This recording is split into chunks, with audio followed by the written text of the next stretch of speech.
Dito ako eh.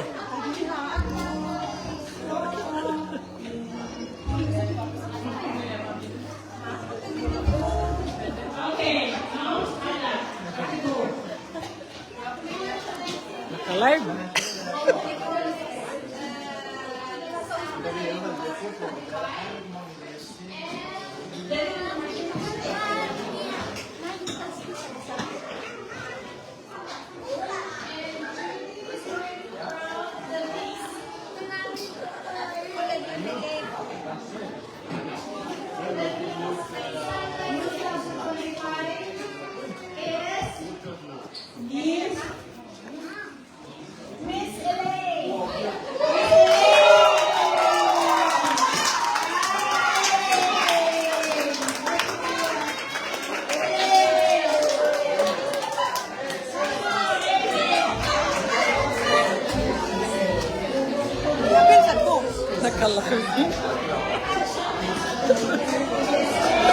Tatlo silang Juan, uy!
First of all, I never wear the crown in my life. This is the first time